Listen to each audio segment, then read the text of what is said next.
Assalamualaikum warahmatullahi taala wabarakatuh dan selamat petang. Okey, saya baru buat rakaman. Ini rakaman sebab petang ni pada waktu kita kimia nanti sebenarnya saya sedang berada di MPTI untuk proses vaksinasi. So saya buat video dahulu, rekaman video. Jadi kamu kena follow video ni sebab kita nak pergi kepada subtopik yang seterusnya iaitu chemical properties of acid and alkali. Okey, mari kita pergi. Jom, let's go. Alright. So kalau kita tengok dekat sini untuk acid, alkali and base. Sekejap saya tulis. Untuk acid, base dan juga alkali. Okay, yang mana alkali dengan base ni benda yang sama lah. Cuma alkali dia ada dalam air. Kita kena tahu So dia terbahagi kepada dua. Basically untuk properties kita ada untuk sifat. Kita ada sifat fizik, physical dan juga chemical. Kita ada sifat kimia, chemical. Kalau physical ni kita dah belajar dulu sifat-sifat fizik bagi asid. Contohnya dia mempunyai rasa masam, sour taste. Selain daripada tu kita belajar dulu dia mempunyai nilai pH kurang daripada 7. Kalau 7 tu neutral Kemudian kita belajar juga dia bersifat menghakis, korosif. And then kita tahu juga asid ni juga dia bersifat, dia menukarkan, change litmus paper. Dia akan menukarkan kertas litmus biru kepada merah. So change litmus paper. Okay, yang ini adalah sifat fizik, sifat yang kita boleh nampak. Okay, kalau untuk sifat kimia pula, okay, maksudnya ada berlaku tindak balas kimia. Okay, mari kita tengok. Alright. Kalau untuk asid, okay, ni saya cerita pasal asid je dulu Saya cerita pasal asid je dulu. Padam balik kasut.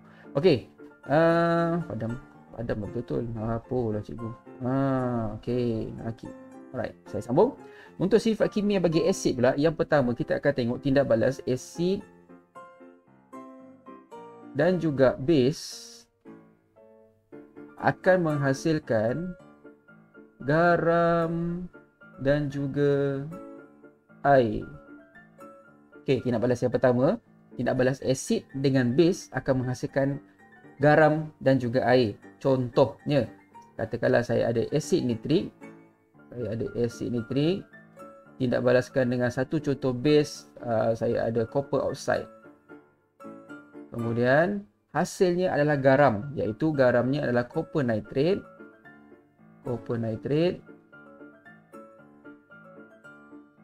dan juga air. So kita seimbangkan persamaan ni Kalau kita tengok kita kita kena seimbangkan, kita kena balancekan equation ni. Kita tengok sini ada 2H, so saya letak 2 di depan. So kalau kita tengok persamaan ni dah seimbang sebab nitrat sini 2, sini pun ada 2 nitrate. So ini contoh tindak balas yang pertama. Tindak balas sifat kimia bagi asid. Asid dengan base akan mendapatkan garam dan juga air. Okey, maksudnya yang ini satu. Yang kedua, tindak balas asid dan juga logam reaktif ataupun kita panggil dia reactive metal. Okey, akan menghasilkan apa? Akan menghasilkan garam juga dan juga gas hidrogen. Hidrogen gas. Sikit lagi. Okey. Tindak balas asid dengan logam reaktif atau mana-mana contoh logam lah akan menghasilkan garam dan juga gas hidrogen. So yang ini tindak balas kimia yang kedua, sifat kimia yang kedua. Okey, let's say kita tengok contoh yang kita ada. Okay, contoh saya ambil asid sulfurik, H2SO4, asid sulfurik, tindak balaskan dengan salah satu contoh logam reaktif. Antaranya kita ada zinc. So, tindak balas logam dengan asid akan menghasilkan garam dan juga hidrogen gas. So, mana garamnya? Ambil saja logam kat depan tu, zinc, sulfate, ambil anion dia, sulfate, tambah hidrogen gas, H2. Okey. Di sini penting sewaktu kita membuat persamaan kimia, kamu kena tahu charge yang ada pada setiap ion dan juga kena tahu balance kan. So kalau kita tengok kat sini, persamaan ni dah balance sebab sini ada 2H, sini pun ada 2H, ion sulfate, zinc 1, zinc pun 1. So balance. So equation ni dah balance. Dua sifat kimia asid. Ada lagi satu. Okey. Tindak balas asid dengan tindak balas asid. Ini satu, ini dua. Yang ketiga, apabila asid bertindak balas dengan logam karbonat ataupun kita panggil dia metal karbonat. Metal karbonat akan menghasilkan garam juga, air. Okey, bukan lagi gas hidrogen tetapi gas karbon dioksida, karbon dioksida. So yang ni pun saya merahkan. Ush, merah. So kita ada berapa tindak balas kimia untuk asid? Ada 3. Yang pertama, tindak balas asid base akan menghasilkan garam dan juga air. Contohnya ada kat bawah. Yang kedua, tindak balas asid dan reaktif metal akan menghasilkan garam dan juga hidrogen gas. Tindak balas yang ketiga, asid dengan metal karbonat akan menghasilkan garam, air dan juga gas karbon dioksida. So yang ini adalah tindak balas ataupun sifat fizik dan juga sifat kimia bagi asid. Ini saya pecahkan. Tadi kita tengok sifat fizikal, rasa masam, pH bawah daripada 7, menghakis ataupun korosif dan menukarkan ketat limbus biru kepada merah. Itu sifat fizik. Kalau sifat kimia, kena ingat 3. Asid, base akan menghasilkan salt dan water. Asid reaktif metal akan menghasilkan garam dan juga hidrogen gas. Asid metal karbonat akan menghasilkan garam, air dan karbon dioksida. Produk yang berbeza jika bahan tindak balasnya berbeza. Kalau kat sini acid base, salt water. Kalau sini acid reaktif metal, logam, garam dan juga hidrogen gas. Sini kita kena berhati-hati dalam proses penghafalan. Jadi tak nak kamu kena tahulah sifat kimia bagi acid dan juga sifat fizik. Sifat fizik dah tak apa, dah masalah. Kamu dah belajar sejak daripada standard 3 ke standard 4 saya tak silap. Kamu dah belajar dari sekolah rendah lagi sifat fizik. Tapi sifat kimia ni adalah satu perkara yang baru. Yang mana kamu kena tahu dia punya persamaan umum dulu. Buat ni, asid tambah dengan base dapat apa. Tapi kalau kamu perasan, kebanyakannya semua kita akan dapat salt. Salt. Ini pun salt. Ini pun salt. Semuanya kita akan dapat garam. Sebab itulah dalam tajuk ni, tajuk kita adalah acid, base and salt. Sebab kita akan belajar pasal acid, kita akan belajar pasal base, kita akan belajar pasal salt. Kenapa cikgu tak sebut pasal alkali? Sebab alkali itu sebenarnya adalah base.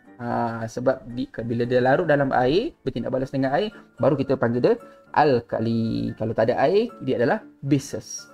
Baik, ini untuk acid. Mari kita tengok sifat fizik dan sifat kimia bagi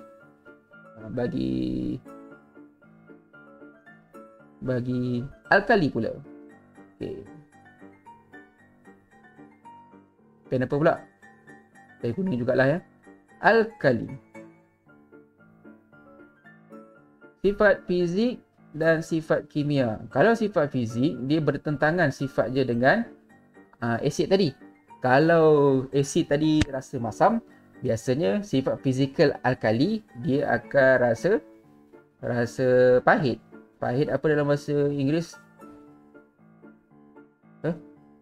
Tiba-tiba jadi blur. Pahit. Apa pahit? Tolong. Bitter taste. Bitter sweet. Right.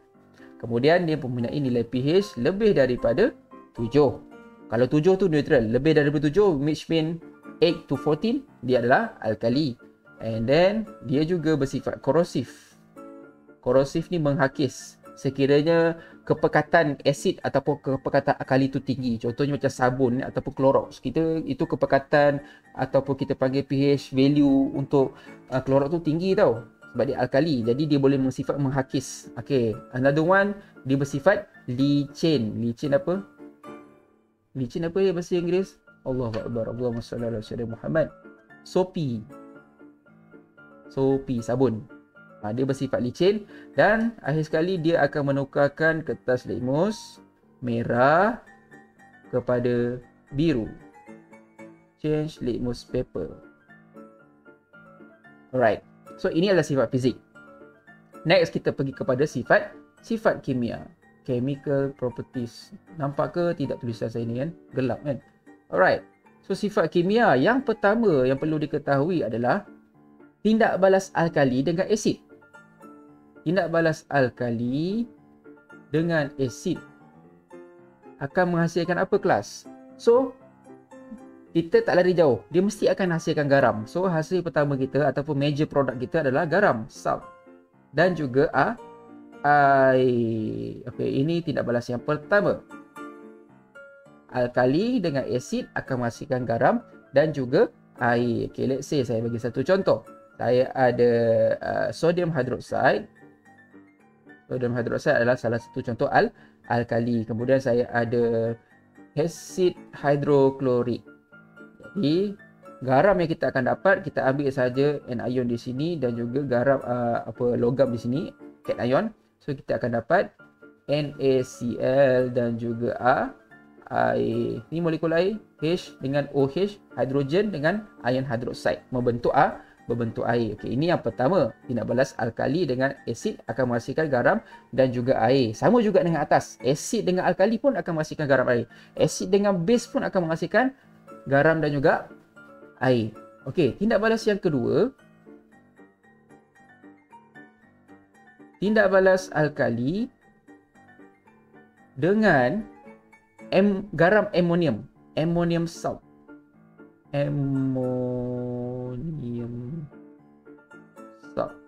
Garam amonium akan menghasilkan apa?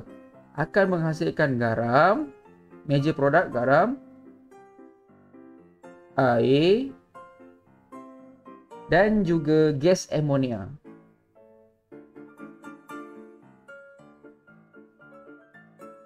Tindak balas alkali dengan amonium, garam, ammonium salt, garam amonium akan menghasilkan garam, air dan juga ammonia gas. So ini tindak balas yang kedua untuk menentukan sifat kimia alkali. Alright, contohnya kita ambil potassium hydroxide.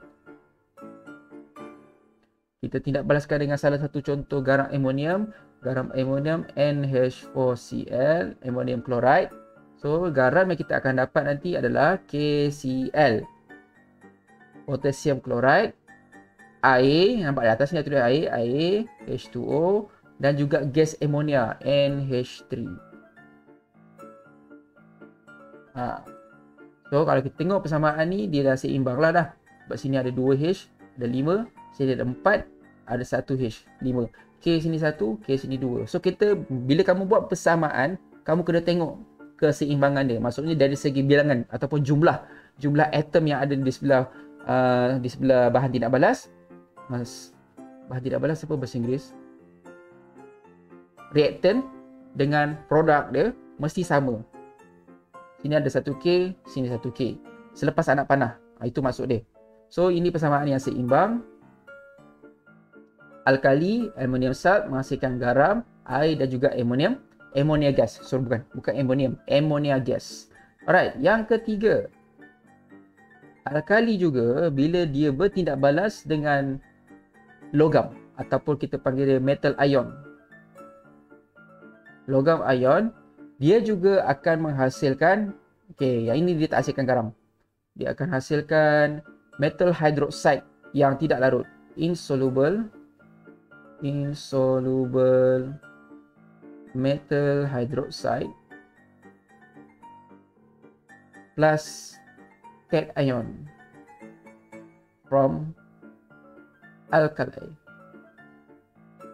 So tindak balas yang ketiga, apabila alkali bertindak balas dengan logam ataupun ion metal, dia akan menghasilkan metal hydroxide yang tidak larut. Insoluble means tak larut.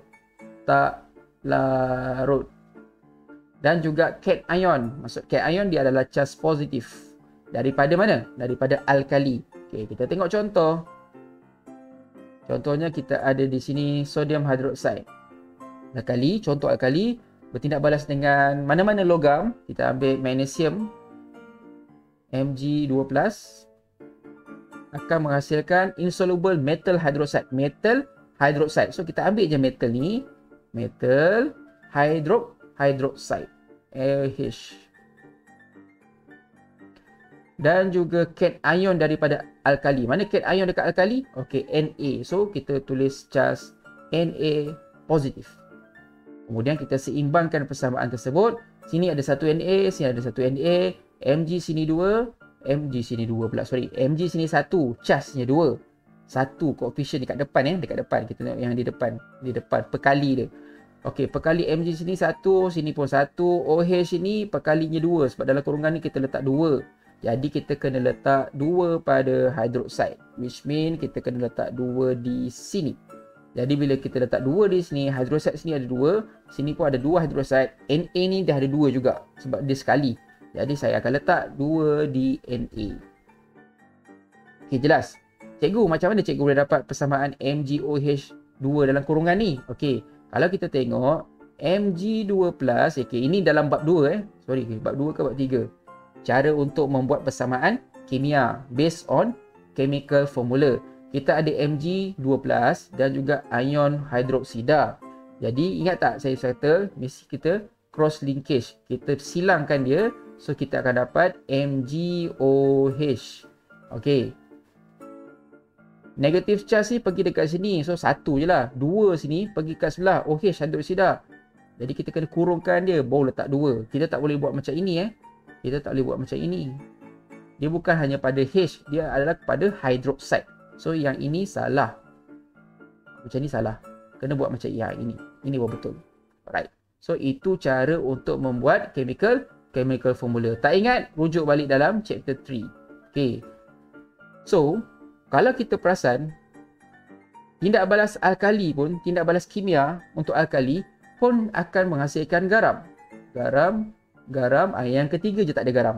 Alright. So, yang ini adalah 3 sifat kimia yang kamu perlu tahu bagi alkali. Manakala di sebelah sini adalah sifat fizik dia. Begitu juga dengan asid. Sifat fizik bagi asid dan juga sifat kimia bagi asid. Secara ringkasnya dalam subtopik ini kamu kena tahu chemical properties of acid and alkali, and you will be given a reactant. Kamu akan diberikan dalam soalan bahan tindak balas dan kamu kena kenal pastilah dia tindak balas mana. Adakah dia tindak balas asid base dengan alkali, asid dengan base ke? Adakah dia tindak balas asid dengan reaktif metal, ataupun adakah dia tindak balas asid dengan metal karbonat? Begitu juga dengan sifat kimia bagi alkali. Adakah bahan yang kita gunakan tu alkali dengan asid sahaja ke? Adakah alkali dengan ammonium salt ataupun alkali dengan metal ion? Jadi macam mana kita nak tahu? So kena hafal lah yang 1, 2, 3 yang saya tulis ni. Baru kita boleh relatekan dia. Dia bagi contoh apa pun kita tahu apa produk yang akan terhasil. Dan perlu diingat, kalau untuk asid, semuanya akan menghasilkan garam. Bezanya dekat belakang ni je. Kat sini ada hydrogen gas. Sebab apa? Dia bertindak balas dengan logam. Kalau dekat sini bawah ni metal karbonat, karbon. Maksudnya dia akan hasilkan gas karbon dioksida. Bukan lagi gas hidrogen. So, baca dulu chemical properties and physical properties of acid and alkali. Kamu boleh rujuk buku teks pada muka surat 137. Dekat situ dia ada summarize of chemical properties and physical properties of acid and alkali. Baca, buat nota ringkas macam ni. Macam yang saya buat ni dalam buku jurnal. Okey, fahamkan. Kemudian nanti kita akan tengok contoh-contoh soalan yang ada. Okey, itu saja untuk kelas kita pada hari ini. Okey, harap kamu take note dan dengar. Kalau tak faham, ulang balik video ni. Dan nanti jangan lupa tanda kehadiran. Alright, jumpa lagi. Assalamualaikum.